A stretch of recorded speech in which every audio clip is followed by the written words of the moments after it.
we're going to turn it over to Sandy to look at the breeding system opportunities and costs and kind of give an update as you get questions or information you can take to producers on the natural versus AI question in today's environment. So, it's all yours, Sandy. All right. Well, good afternoon. I'm sorry that I'm not able to join you in person, but glad that we're able to make this technology work, and hopefully I can get you through this in a reasonable fashion, and hopefully we can still address some questions at the end as you have them. So when we often think about AI, we certainly focus on, you know, the genetic advantages. What can we do with those genetic tools? And as time has gone along, I think the opportunities with those genetic tools are much greater, which really increases the value of AI as well. And so what I hope to do today is help you think about some of the breadth of those opportunities with AI and understand some of the costs and how producers are making this work. Because I do think there's a variety of opportunities for our producers with the technology that's available. Now, I want you to think about a Jersey cow. We've needed some Jersey cows to cross with the Holsteins that have lower fertility. And so that means we have some straight-bred Jersey cows around, and if we're going to continue that, that means we have some Jersey steers. Now, that Jersey steer carcass is probably not really impressive hanging in the cooler. But if we cross that Jersey cow with a Limousin and use sex semen so that we can target some of those Jersey females or straight-bred Jersey female calves, others then bred to a carcass trait bull like a Limousin to generate a much greater value in the carcass. This is being done from Wolf Cattle Company, is a Limousin breeder that has worked with some dairies on this. And so the sex semen in combination with some of these differences in genetic traits between breeds really allow us to capitalize on exactly what we want. Now, you're all familiar with the Missouri Show Me Select Heifer program, and you may or may not be aware of the next step in that phase, which is called Quality Beef by the Numbers. And what they're trying to do is help producers to essentially stack those traits and build genetics that will address a high quality market. Now, that has some excellent merit, but part of what comes out of this is kind of it's a sidelight to some and not so much to others. There's more females, getting more data from heifers being bred in the heifer program, as well as in this type of program that's all going into a larger database. And we're going to get some better value on fertility by knowing AI pregnancy rates to these cows and heifers as a result of this type of program and the documentation that goes with it. So what does that mean? Well, when we look at the traits that we have to select for and how much we know about fertility, I think this is really going to enhance the value of the information we have there. And perhaps as we tie that with some of our DNA information, we're going to maybe get beef cattle fertility improved to a better position, and hopefully that can help our overall profitability. Now, about 2 years ago, I surveyed AI producers on a number of things. I asked them to identify themselves based on your role in the industry, and they could be either a commercial breeder, a seed stock breeder, a veterinarian, commercial heifer development, AI technician, and they could check one or more of those traits or categories. And in order to analyze that data, I needed to make some groupings. So because there was quite a number that had more than one role in the industry, what I'm presenting to you now in this and another slide, we'll look at only commercial producers, those that only identified as seed stock producers, and those that identified as multiple phases of the industry. So that's the commercial, multiple, and seed stock. And the first thing is to look at how does AI contribute to the profitability of your operation? And I gave them a list of possibilities and asked them to indicate if that applied. The most frequent answers then were value of replacements and calving difficulty. And of course, value of replacements is often hard to put a number on, but certainly one that we see showing up very strongly in this sample. Just to give you an idea of the sample population, I should have mentioned that earlier. We had, this was a nationwide survey, about 10% of the responses were from Kansas. The next highest response was from Iowa. We have about 426 responses that completed the survey. As we look at other things that they might be getting increased revenue back to their operation from, a premium at weaning, almost half of them indicated that as an area. The lowest being for seed stock, which makes sense because most of them probably are not selling calves at weaning, or not as likely. Then raising bulls for others. I think it's interesting to note that commercial producers, a proportion of them are raising bulls for others. And we look at raising bulls for yourselves.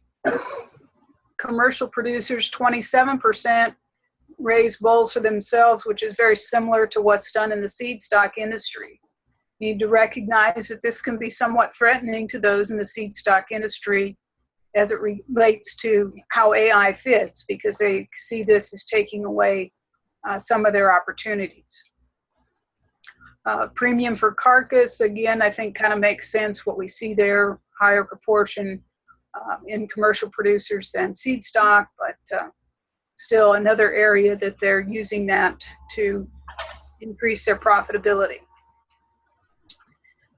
Now, the first two responses in that survey, the value of replacements and calving difficulty, really tied in well with a comment from one of our panel members at our Applied Reproductive Strategies meeting in California this past summer, and essentially says he doesn't understand why the whole world doesn't use AI. He got into using AI when he got outbid for a bull he wanted, and he decided from that point that he was going to breed the bulls he wanted, and he wasn't going to have to be in this bidding war. So if you want to listen to his comments as well as the others on that panel, you can go to that Applied Repro Strategies site and listen to those. All of the presentations from that symposia, the audio is there. You can also access the slides and proceedings. A tremendous amount of resources there if you haven't been to the site. Now, back to that survey, the other question that I was really interested in is how they valued their AI sired calves. And they were asked what's the difference in value between AI sired calves and natural sired calves. And those answers were highly variable, as you might expect, but I think it's very interesting to see the $187 stated by commercial producers as the difference in value between their AI sired calves and natural service sired calves. Now, unfortunately, I didn't ask what their marketing endpoint was, so when we look at the seed stock number, certainly it's higher, but chances are the age of those cattle was probably much different than some of the commercial producers. But again, I can't prove that one way or the other. Just an FYI, the semen cost overall, I didn't add it to this slide, but that was $28 average semen cost, and that would be in 2013. And regardless of how they categorize themselves, we have a fairly experienced group of people using AI, although slightly less experienced in the commercial producers. Now, one of the options you need to be aware of is that you can get essentially a full service help in doing artificial insemination. Now, you can learn more about that on a clip from the American Rancher. I'm giving you you can Google shoot side service or something with Gen X along that line and pull up that American Rancher episode. But this is a good option for producers that either don't have enough immediate help to pull off AI. In some cases, there's enough animals that you're going to need multiple people providing that arm service to get it done. And so I think it's an excellent opportunity for the people that use it, as well as those thinking about business opportunities. I think there'll be increasing need for this type of service, and perhaps in the short term, we could be somewhat limited on how many producers we can help with this based on the people with the training and all the skills to deliver this type of help. As we look at how frequently different producers used either strict AI after observed estrus, that's in the blue estrus AI, about 40% of either cows or heifers were bred that way. A third on timed AI, so just all bred on one day. And then 22 to 26% were heat detected for a few days and then clean up timed AI. I do think there's a much greater opportunity for people to incorporate timed AI, but perhaps we're limiting the arm power to do that.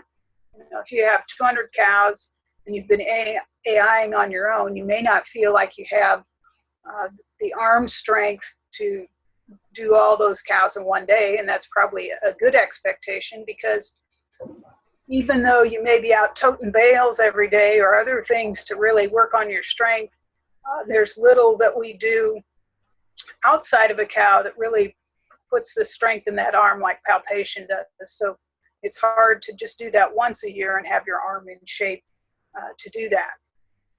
So again, some opportunities for those that can use those skills to help others, and we need to look at producers helping each other may be a good way to address some of those needs.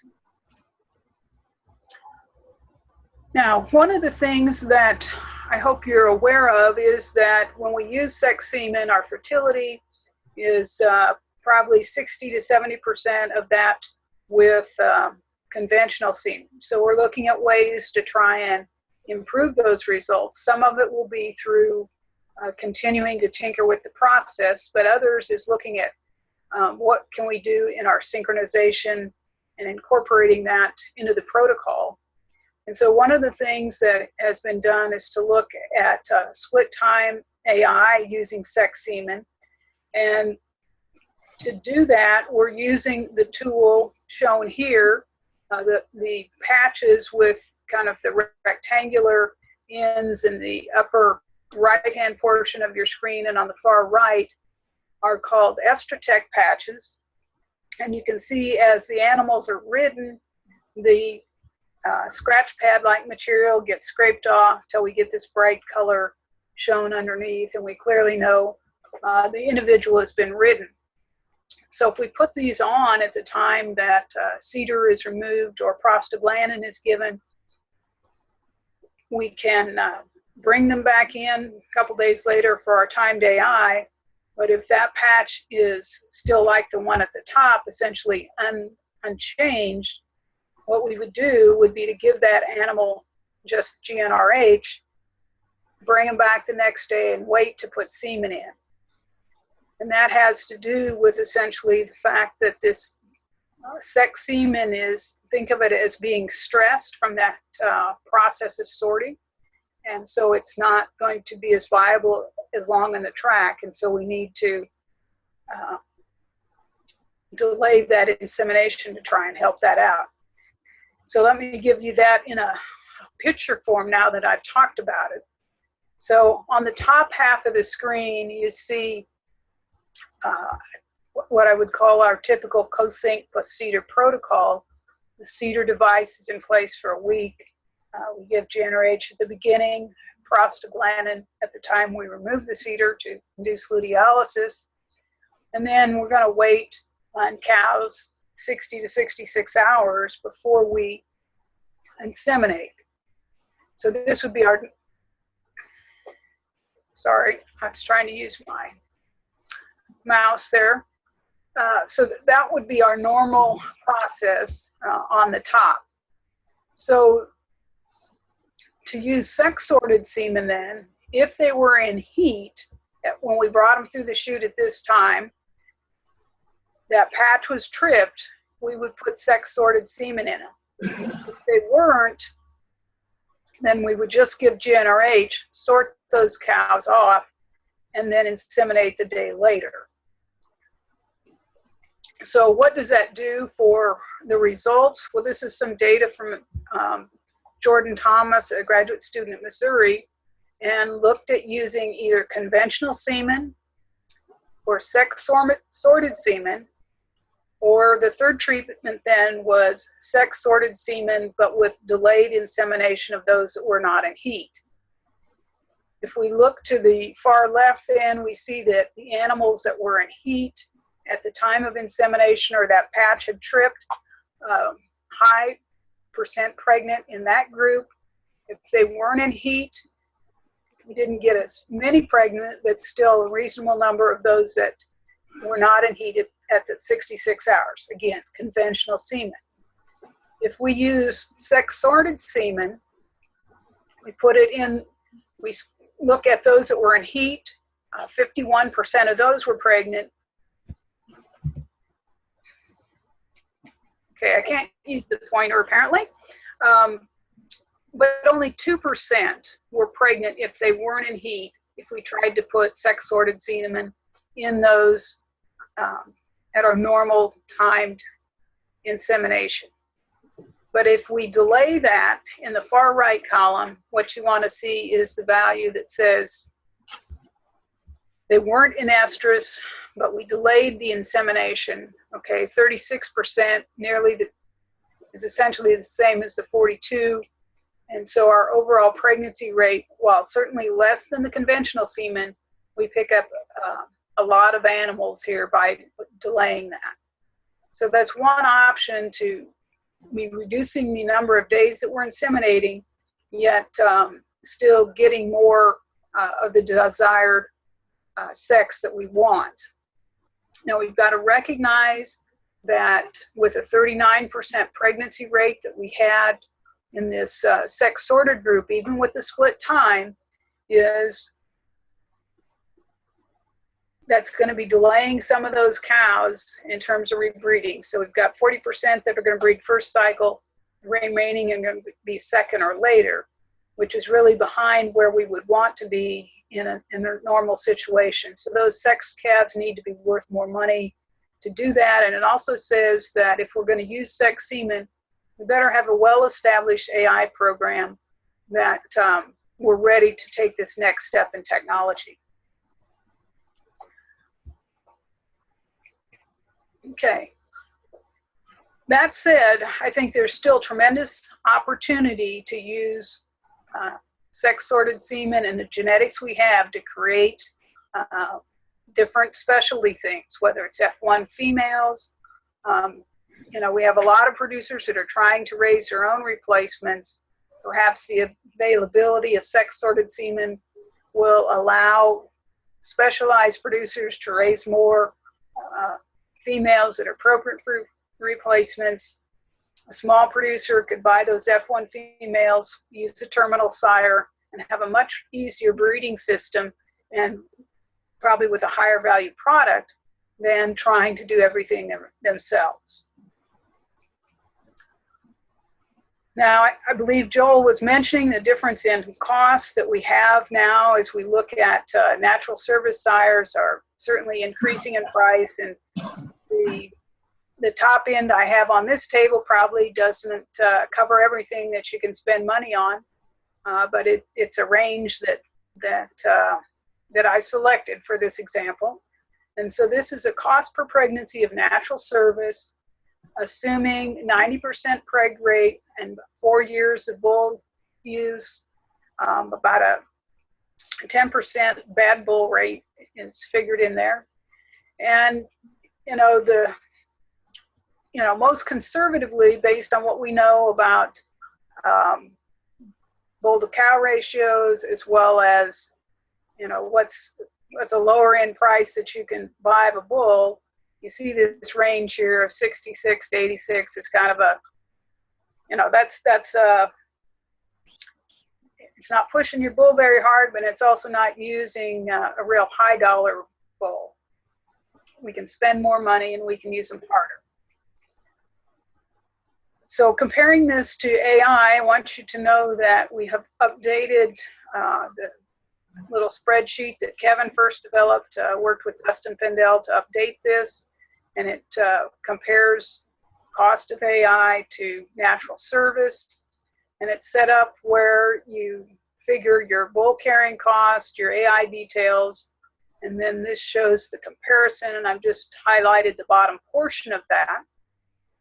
Part of that allows you to add a value, additional value of the AI sired calf at weaning.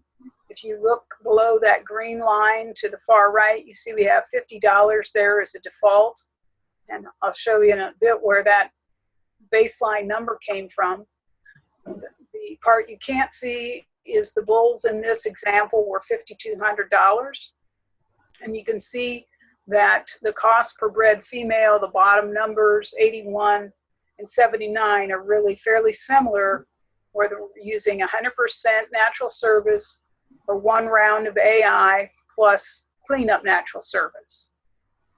My assumption is that we're going to plan to get half of those cows bred AI. We may do much better than that, but if we're going to be relatively conservative in our planning, I think that's a good place to be, so that we would use about half the number of bulls we would use on cows if we did one round of AI. Now, if somebody had not AI'd before, the cows weren't really ready, it could be that we need to look at that somewhat differently.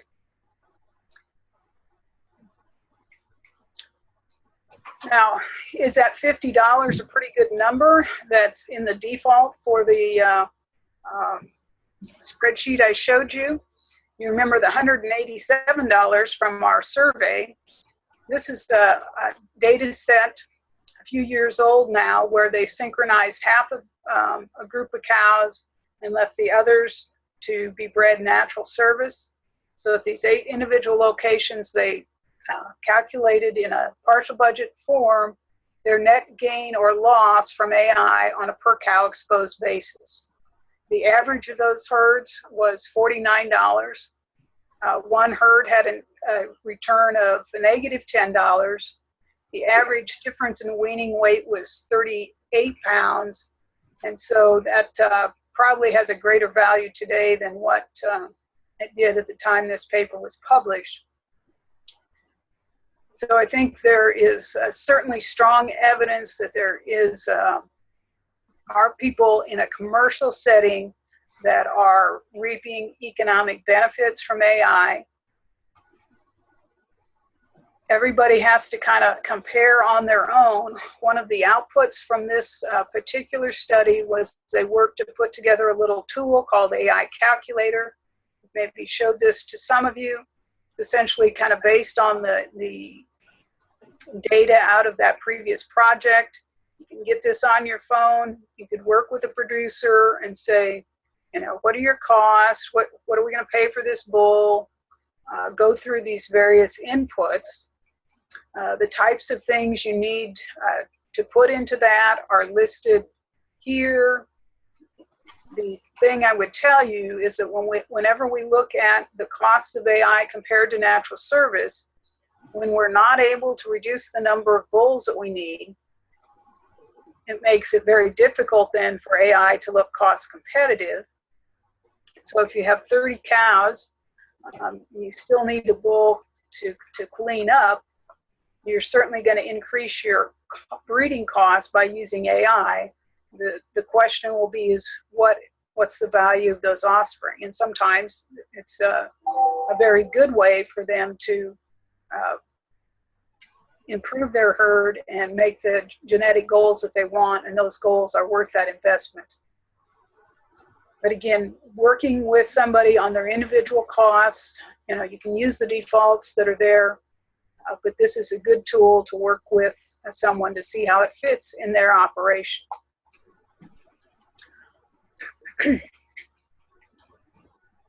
So I hope that most of you are familiar with our recommended protocols that you perhaps have seen in various SIRE catalogs or in other materials that I've shared. Hopefully, if they select something off of one of these sheets, they're going to have much better success. I think we find that we still have people that want to identify their own named protocol, but this is generally where we'd like to direct them.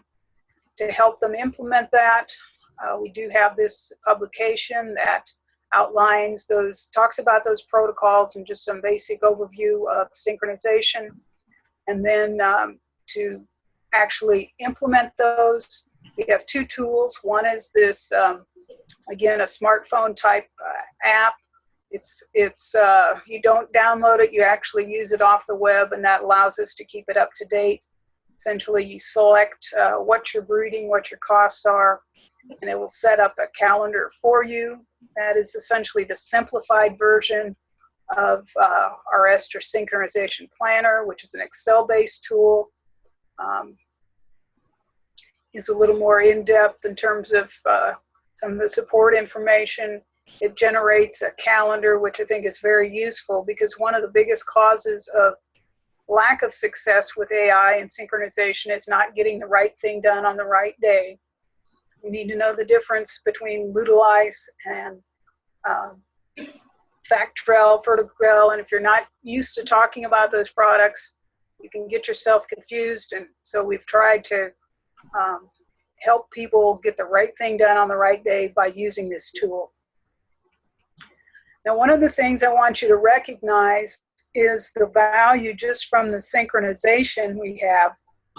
This shows data from the cow herd at Hayes.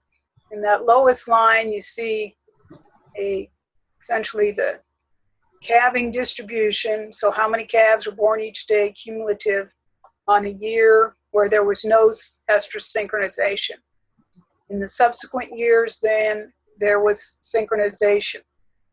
As we look at producers that are using AI for the first time, if they have a calving distribution that corresponds to year one here, they're not likely to have as good a response as after subsequent years where they've used synchronization to move those cows ahead.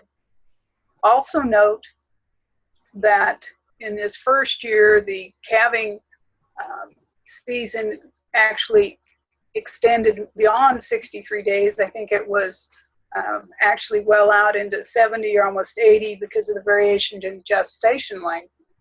As we implemented a system where everyone was exposed the first day of the breeding season, and we were able to shorten that breeding period anywhere from 45 to 50 days if we really wanted to press it hard. That has a tremendous advantage, not only from the average weight of those calves, the variation there, but how they respond the next year, because we no longer have those late calving cows that have just calved when the breeding season is starting. That has a tremendous cumulative advantage until you move those animals all up.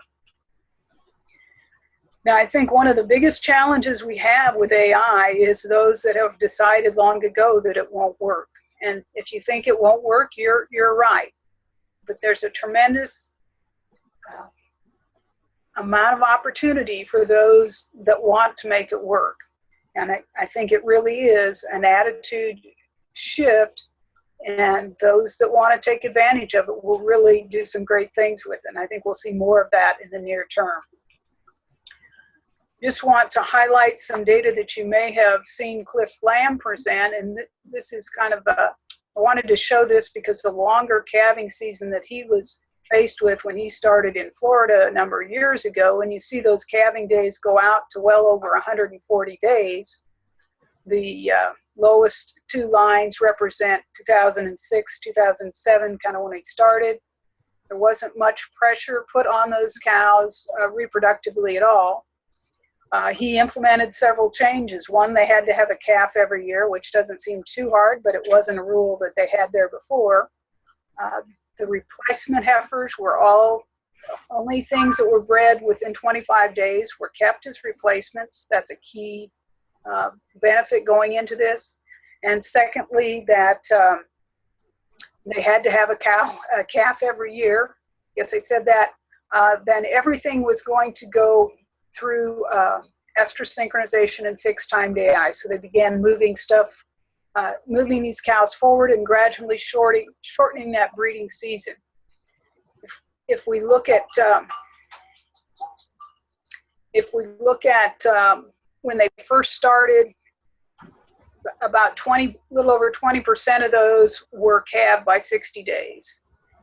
As they went on then with synchronization, we had 60% that were calved within the first 35 days as they went further on.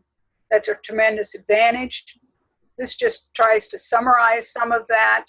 It shows that 2006, 2007 were essentially the base years, where they're about the mean calving date in terms of Julian date was about 80 days. We gradually shortened that each year. So the mean calving day decreased, but also notice the pregnancy rate increased. And of course, that pregnancy rate is worth a lot of return as well. They gradually shortened the breeding season over time. They didn't just try and do it in one fell swoop, but did shorten it. In terms of calf value, and this is looking at essentially a $2 per pound value of weaned calf. You can see that gradual increase in value. Calves older and heavier at weaning, so that more recently that's worth about $50,000 more compared to where they were in 2006 and 2007. And from a group that was not in favor of using AI in terms of the farm crew there, once they started seeing this type of return and what they could do with those increased returns shown here, their attitudes really changed. And again, I think it's an attitude issue of, do we want to use this tool and believe what it can do for us? So I hope I've given you a better idea of some of the value and what people are doing with AI. We've got a number of tools. You can access them through our beefrepro.info webpage, which will take you as well to Applied Reproductive Strategies. Also, their link from our KSU Beef page. So, don't know if we can field any questions now, but would be glad to try. We can probably do one quick question if we have a question. Kelly, you got one? No. How's your arm do after 200 pounds? Any questions? I don't know. Looks like we got a quiet audience, Sandy, so appreciate your time and help. Yes, thank you, Sandy. Very good.